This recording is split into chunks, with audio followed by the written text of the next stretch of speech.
Greetings sailors and welcome to World of Warships, and a video that's aimed at the new users because in theory we've had an influx of said new users after the launch on Steam, and this really echoes a video I did yonks and yonks ago for World of Tanks where basically I sat down and went over the things you can spend your actual money on in this free-to-play game and which ones I thought were worth it potentially for a new player. So given that the Steam launch has happened, it's been a good impetus to do the same thing for Warships. So I'm going to start off talking about premium account time, which should be a relatively familiar concept from other free-to-play games, and it's pretty straightforward to understand. You can play with just a normal standard account and not pay a penny, or you can actually put some money in either via buying doubloons and activating it through the client, or just buying the account time from the website shop, and that gives you a 50% credits, XP, and also free XP bonus. And as you can imagine, that speeds things up quite a lot. And there are ways of getting a couple of free days of premium account time here and there. I can't remember if you can get it from containers, but there are sometimes missions ongoing where you can maybe get a day of account time.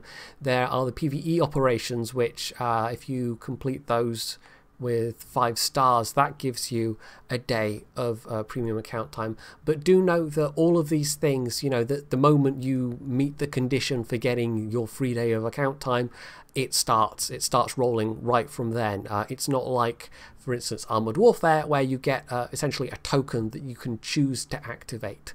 So you've got to plan ahead a little bit in terms of triggering that free day of account time. Verdict on whether it's worth it for a new player? Honestly, no. You can play through the low tiers relatively quickly. It doesn't take that long to get through to tier 5, and I think by the time you get through to tier 5, tier 6, you'll have a better idea of whether you actually want to stick with the game or not. As a player that plans to stick with the game long term, then it becomes worth it because, you know, there's quite a lot of lines in Warships at this point, and having that 50% bonus does absolutely speed things up greatly, and it means you're not going to be having to specifically grind for credits as much.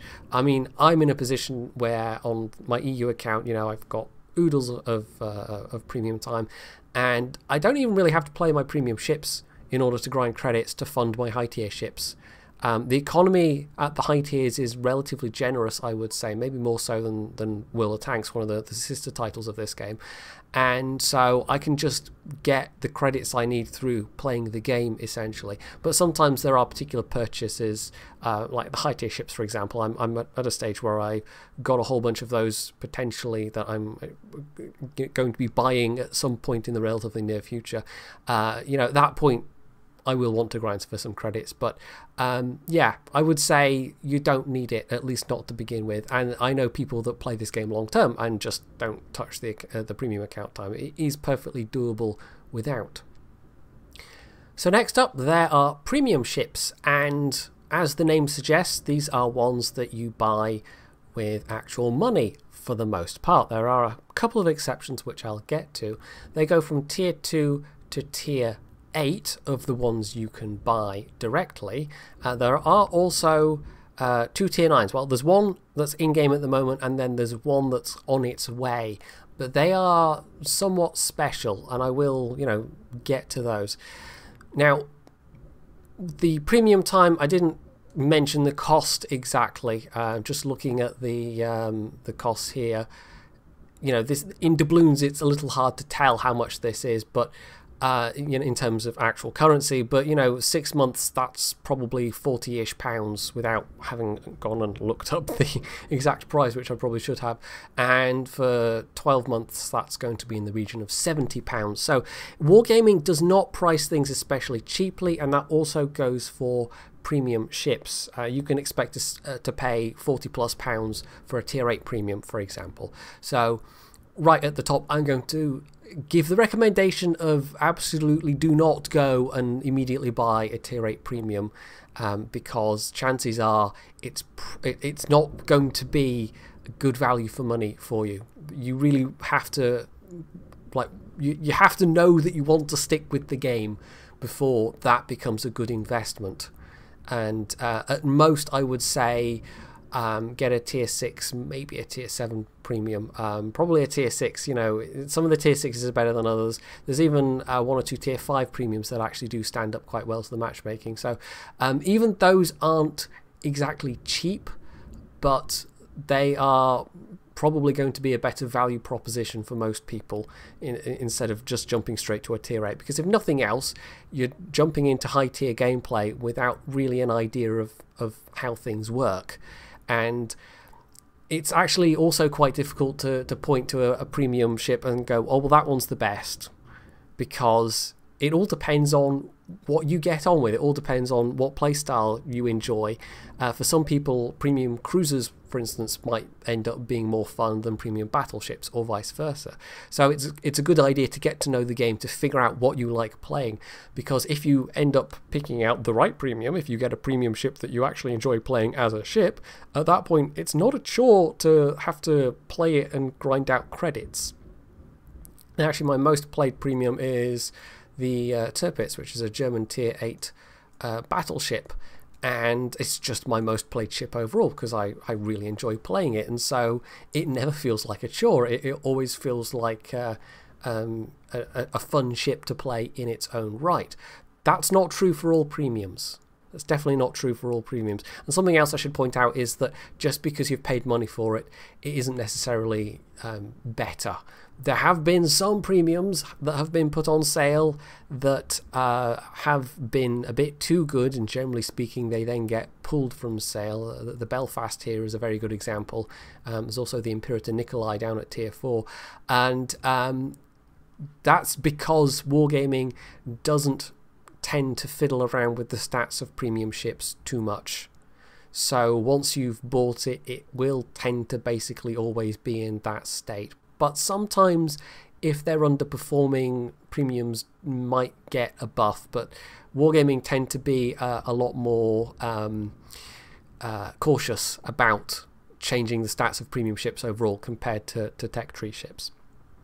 Now I mentioned there's free XP premiums, one of which is actually here right next to the Belfast, and it's the Nelson. So this is a tier 7 battleship. It's a proper premium ship, makes extra credits, and you can potentially get this and one other ship in the game at the moment, and one other that's been confirmed, for free, essentially. And you get these by spending free XP on the tech tree. Now, I can't remember what the cost of the Nelson was, but the Missouri, which is tier 9, is 750,000, and you might notice I've actually got just about that. Well, I was grinding for the Missouri, and then they announced that there's going to be another one, the Musashi, which is on the Japanese tech tree, and I can actually look at it on screen at the moment, although you'll notice it does look a little bit unfinished. This is definitely not the final product. This is just what's in game for testing at the moment. So yeah, it's possible to get it for free, and these tier 9s are the best that there is in terms of credit generation. If you manage to get a hold of one of these and you don't have a premium account, then it's not going to matter too much, at least in terms of grinding credits, because these things will absolutely print credits. And that's unusual for a wargaming game. They have had in World of Tanks what they call mission marathons, where if you complete a usually quite grindy, arduous set of mission parameters, you can then get a premium tank, but those are usually time limited. These aren't. They're basically permanently on the tech tree, and so you can take your time grinding out that free XP towards them. That might change in future, I don't know, but Wargaming has indicated that these are permanent placements, so I would be surprised if it changes. So that's quite a nice feature for the free player. There are very, very good premium ships in terms of their credit generation that you will be able to get without paying a penny. Of course, Wargaming is hoping that you will want to pay them something, and one of the ways in which you can do that is through converting XP. Now, premium ships and elite tech tree ships, this always takes a long time to open up, there we go, they will just sit and accumulate experience points. Now, with the premium ships, it's because, you know, you don't need to spend XP unlocking anything. You basically start with a fully upgraded ship because it's only got one set of modules. You don't need to upgrade the guns or anything like that. The only exceptions, I think, are I think there's 1 or 2 premium destroyers that have torpedo options, but everything comes unlocked when you buy it. You're not having to go and grind anything out as you would with a tech tree ship. So it all just sits there and accumulates, and I've actually gotten now over 8 million experience that's sitting on my ships that could be converted. But if I mouse over there, I can see that it would cost quite a lot to do so. So it's an option. You can buy a premium ship and use that to grind out XP and then convert that XP to free XP, and then you can either, you know, save that up and get one of those free XP premiums, or else you could just use it for your tech tree grind. I've never done that myself, but you know, it's an option to speed things up, and sometimes they will do a sale is the wrong word, but sometimes they have events where you get bonus XP that you can convert if you're patient.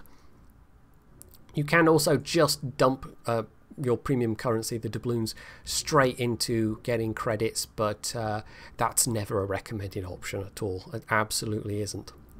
So moving on to the next thing, you'll have noticed that the premium ships all have their own skins, their own unique skins, and that's because they tend to represent individual ships at a given point in time, although they do kind of fudge things a little bit, because the tech tree ships are generally an amalgam of the class as a whole. They kind of fudge things a bit, but even the tech tree, the premium ships rather, they do sometimes fudge things a bit in terms of them representing a particular ship at a given moment in time. Sometimes they have features that were on a little bit earlier, or features that were on a little bit later, that kind of thing.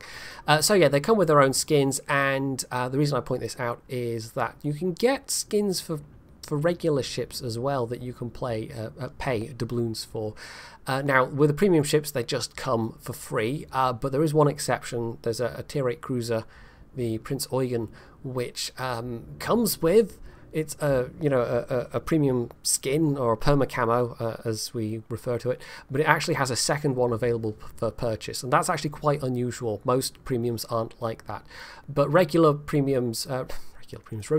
tech tree ships from tier 6 upwards do all have, or I think most of them do. No, I think they all do by this point. They all have a perma camo that you can buy for them, that at tier 6 it gives you a 50% XP bonus, and from tier 7 upwards it starts to reduce the repair costs, and by the time you get to tier 10 it represents a fairly whopping minus 50%. You actually get plus 20% bonus credits, and you also then have 100% XP. So it's a fairly substantial benefit, but overall, you know, I don't think it's worth it. And I do have perma camos on some of my regular tech tree ships, but yeah, I think they're too expensive. And if you're seeing these perma camos, you know, if you get to tier 6 on the tech tree and suddenly you notice that there's a perma camo available, yeah, I wouldn't recommend at all spending your money on that. I think they are far too expensive for what they give you. They do give you some decent bonuses by the time you get to tier 10, but considering that 5,000 doubloons represents like £20 something in that order, that's quite a lot. You know, that would get me, can we find a tech tree ship that actually I don't own that's about the right sort of price? Possibly not, because I do seem to have a lot of no,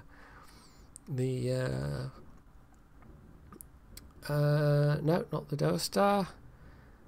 See, this is a problem when I'm trying to, there we go. 5,000 doubloons is almost the cost of this tier 6 cruiser, for example. It's not cheap. It's absolutely not cheap. And this is one of those things where I feel like if it was a lot cheaper, I probably would have bought a lot more of them.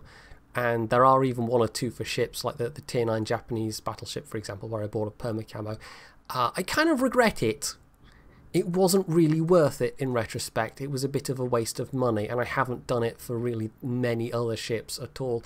So yeah, this is one of those areas where I feel that Wargaming is being a bit too grasping, and that they've just priced themselves out of a lot of people buying these things that might have otherwise. If they were like literally half the price, then absolutely I would say, especially for the high tiers where you start to get those better bonuses in terms of the reduction of costs, that it might well be worth it, but as it is, no, way too expensive.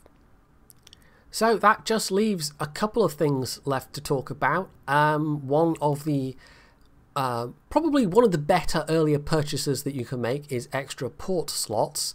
And as you can see, they're not too much. They do sometimes go on sale as well, and generally it's half off, so then you can buy 2 for the price of 1.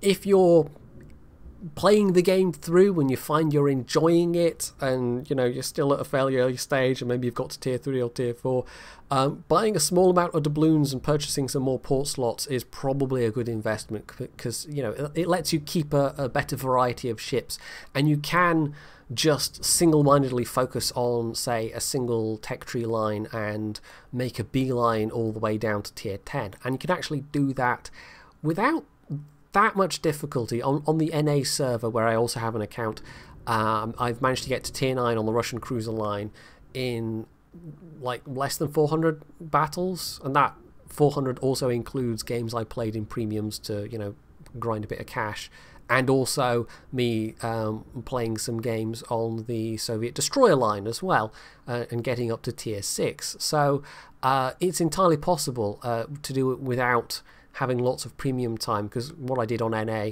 was maybe for half those games or even more, I just played without a premium account, and on the days when I did play with a premium account, I just bought a single day of premium. So, you know, you can do it that way. You can just purchase little bits of premium at a time, which is, in the long run, not hugely cost effective. But if you're still at the stage of figuring out if you like the game or not, you know, you can still make significant progress. But if you're like me, and generally speaking, you're not that single-minded, which I am not, you know, the NA server was kind of choosing a line I hadn't already played on EU, essentially.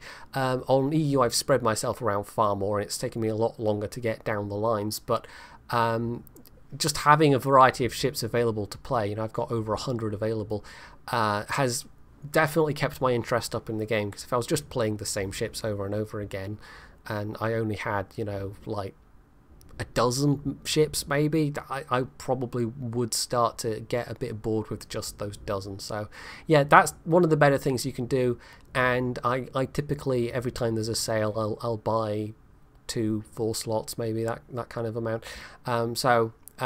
Yeah, that's worthwhile, absolutely. You can also occasionally get port slots from containers.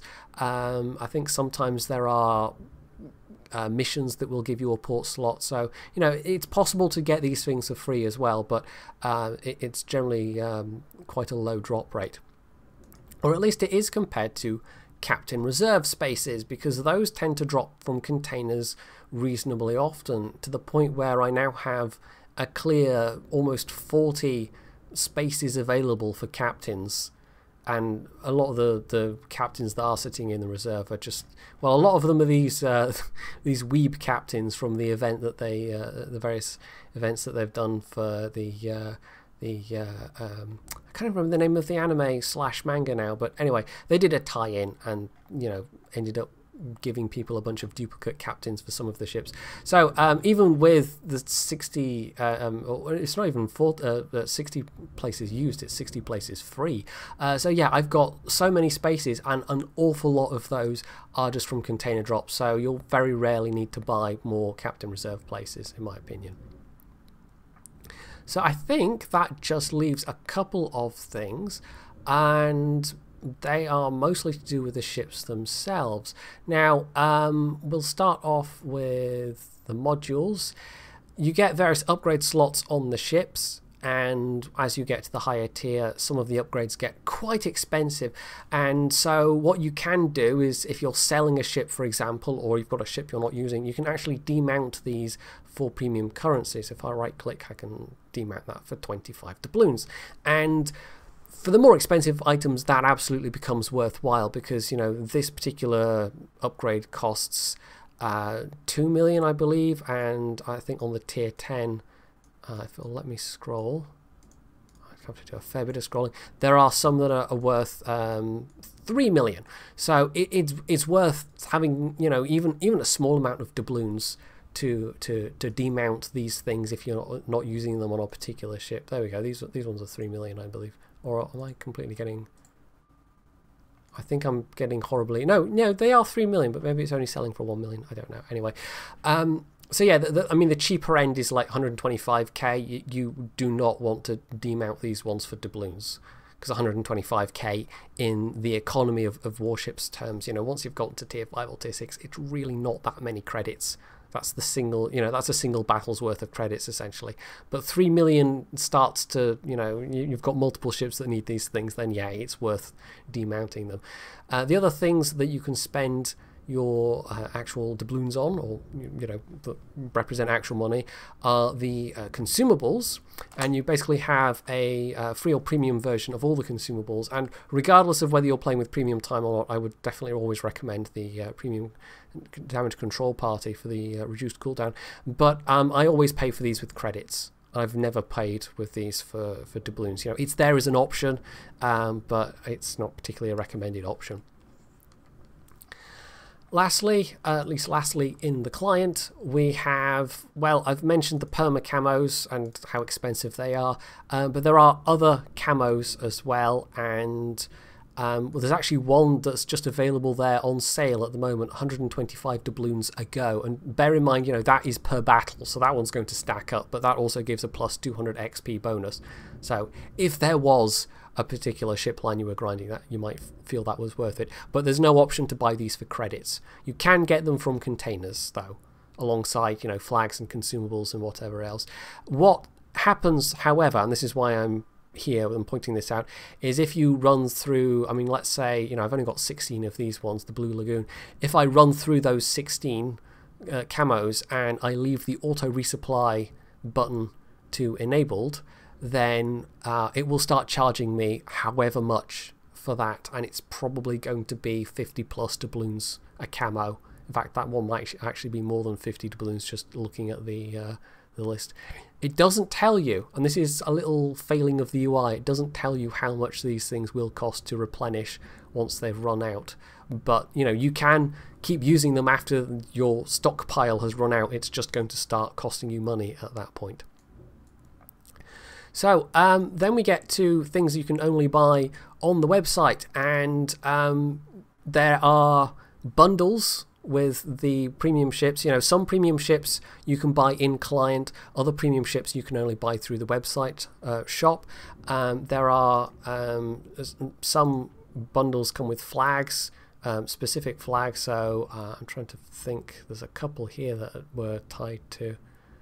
It gets a bit difficult to remember which ones are which. Wasn't the Dunkirk one? There was one that came with the Texas. I think that was one that came with the Texas. One of the recent bundles there. And the Dunkirk? No, that was one I've got one other one somewhere. It might be that one. Oh yes, the Cesare flag. So yeah, sometimes the bundles will come with flags. They'll generally come with a whole bunch of other things. You can buy boxes of signals. It's a bit... like, it varies from region to region in terms of what signals you can get, but they will sell you packages of signals which you can get just by playing the game and meeting certain conditions. But if there's a particular one you're running out of, you might just be able to go and buy it on your own region's website. And sometimes they will sell crates as well. They'll sell containers.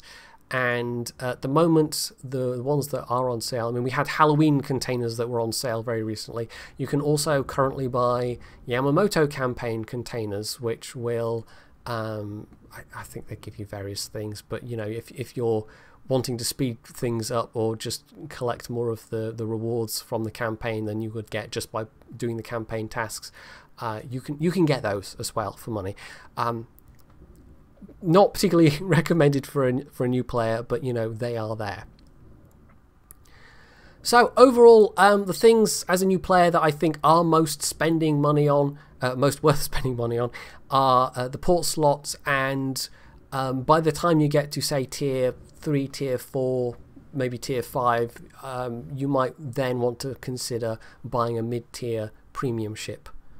And because, of course, a mid-tier premium ship doesn't run out ever, it's always going to be on your account, you really do want to think about which one you want quite carefully. And at that point, I highly recommend going and looking up reviews on YouTube and looking at reviews on the forums and websites like Ship Comrade, where people will break down the strengths and weaknesses and say, you know, which ships they're like and what kind of role they fill, what kind of play style they have. So yeah, these aren't particularly cheap investments, but if you get to the stage of you feel like you really enjoy the game, then they can be worthwhile.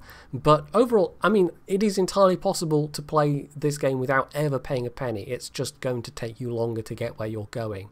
And even then, you can still get yourself one of the best credit earning premium ships in the game if you have enough patience. So, you know, there's that. That's quite nice from a player point of view. There's not a lot of games that do stuff like that. So hopefully you found this guide useful, and if you have, you can hit the like button, you can leave any comments below, you can sub to my channel if you haven't already, and as always, stay tuned for more.